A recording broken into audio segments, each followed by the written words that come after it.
ഇറാന്റെ എണ്ണ കയറ്റുമതിയുടെ പ്രധാന കേന്ദ്രമായ ഖാഗ് ഐലൻഡിലെ സൈനിക കേന്ദ്രങ്ങൾ പൂർണ്ണമായും തകർത്തുവെന്ന് അമേരിക്കൻ പ്രസിഡന്റ് ഡൊണാൾഡ് ട്രംപ് അറിയിച്ചു. ഇറാന്റെ എണ്ണ കയറ്റുമതിയുടെ 90% കൈകാര്യം ചെയ്യുന്ന ഖാർഗ് ഐലൻഡിലെ സൈനിക കേന്ദ്രങ്ങളാണ് ആക്രമിക്കപ്പെട്ടത്. അവിടുത്തെ സൈനിക പ്രതിരോധ സംവിധാനങ്ങൾ പൂർണ്ണമായും ഇല്ലാതാക്കിയെന്ന് ട്രംപ് അവകാശപ്പെട്ടു.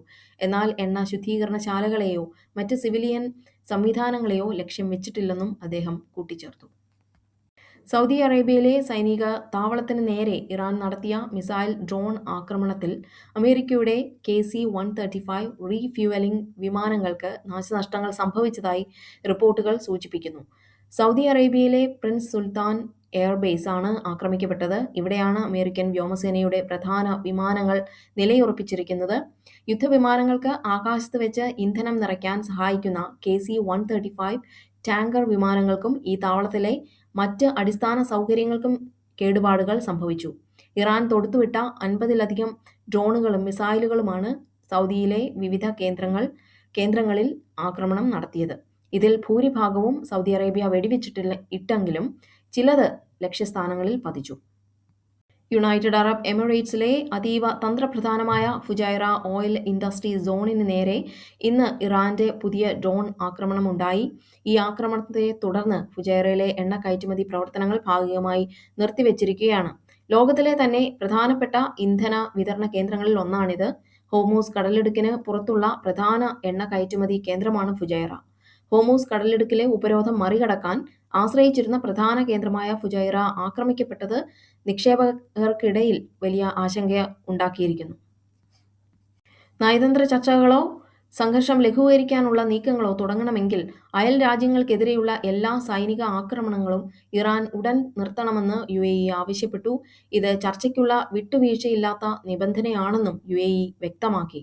അയൽ രാജ്യങ്ങളുടെ പരമാധികാരത്തെ ലംഘിച്ചുകൊണ്ട് ഇറാന്റെ ഡ്രോണുകളും മിസൈലുകളും ഗൾഫ് രാജ്യങ്ങളെ ലക്ഷ്യം വെക്കുന്നത് തുടരുന്നിടത്തോളം കാലം ഒരു തരത്തിലുമുള്ള ചർച്ചകൾക്കും പ്രസക്തിയില്ലെന്ന് UAE വിദേശകാര്യ മന്ത്രാലയം ഊന്നി പറഞ്ഞു. ആഗോള സമ്പദ് വ്യവസ്ഥ തകരാതിരിക്കാൻ 40 കോടി ബാരൽ എണ്ണ അടിയന്തരമായി വിപണിയിലെത്തിക്കാൻ അന്താരാഷ്ട്ര ഊർജ ഏജൻസി തീരുമാനിച്ചു. കൊച്ചിയിലെ ഇന്ത്യൻ നാവികസേനാ കേന്ദ്രത്തിൽ അഭയം തേടിയിരുന്ന ഇറാനിയൻ നാവിക കപ്പലായ ഐറിസ് ലാവനിലെ 183 നാവികരെ ഇന്ത്യ തിരികെ അയക്കുന്നു. 100-ലധികം നാവികരുമായി ഒരു പ്രത്യേക ചാർട്ടേഡ് വിമാനം വെള്ളിയാഴ്ച രാത്രി കൊച്ചി അന്താരാഷ്ട്ര വിമാനത്താവളത്തിൽ നിന്ന് പുറപ്പെട്ടു.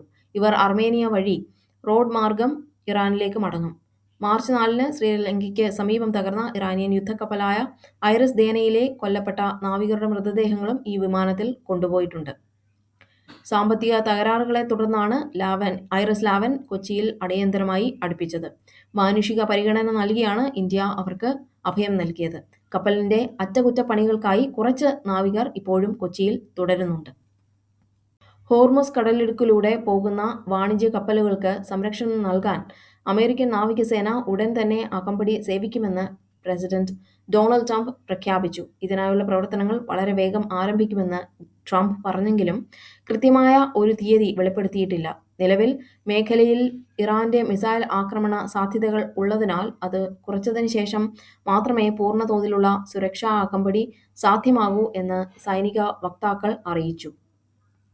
ഇന്ന് രാവിലെ ഇറാഖിലെ ബാഗ്ദാദിൽ അതീവ സുരക്ഷാ മേഖലയായ ഗ്രീൻ സോണിൽ സ്ഥിതി ചെയ്യുന്ന അമേരിക്കൻ എംബസിക്ക് നേരെ മിസൈൽ ആക്രമണം ഉണ്ടായി. എംബസി കോമ്പൗണ്ടിനുള്ളിലെ ഹെലിപാഡിന് നേരെയാണ് മിസൈൽ പതിച്ചത്.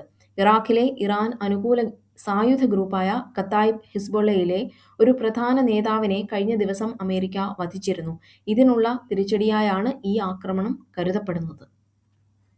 ഒമാനിലെ സോഹാറിൽ നടന്ന ഡ്രോൺ ആക്രമണത്തിൽ 2 ഇന്ത്യക്കാർ കൊല്ലപ്പെട്ടു. ഒമാനിലെ സോഹാറിൽ നടന്ന ഡ്രോൺ ആക്രമണത്തിൽ കൊല്ലപ്പെട്ട 2 ഇന്ത്യക്കാരിൽ ഒരാൾ മലയാളിയാണെന്ന് സ്ഥിരീകരിച്ചു. ലഡാക്കിലെ പരിസ്ഥിതി പ്രവർത്തകൻ സോനം വാങ്ചുക്കിനെ 6 മാസത്തെ തടങ്കലിന് ശേഷം സർക്കാർ മോചിപ്പിച്ചു. അദ്ദേഹത്തിനെതിരെയുള്ള NSA പിൻവലിച്ചു. ഭോപ്പാലിനെ ജലക്ഷാമ മേഖലയായി പ്രഖ്യാപിച്ചു. പുതിയ കുഴൽ കിണറുകൾ കുഴിക്കുന്നത് നിരോധിച്ചു. ഗ്യാസ് കിട്ടാത്തത് കാരണം സംസ്ഥാനത്തെ ഏകദേശം 40% റെസ്റ്റോറന്റുകൾ നിലവിൽ അടഞ്ഞുകിടക്കുകയാണ്. ഗ്യാസ് കിട്ടാതായതോടെ എല്ലാവരും വിറകിലേക്ക് മാറിയത് വിറകിന്റെ ലഭ്യത കുറയ്ക്കുകയും വില വർദ്ധിപ്പിക്കുകയും ചെയ്തു.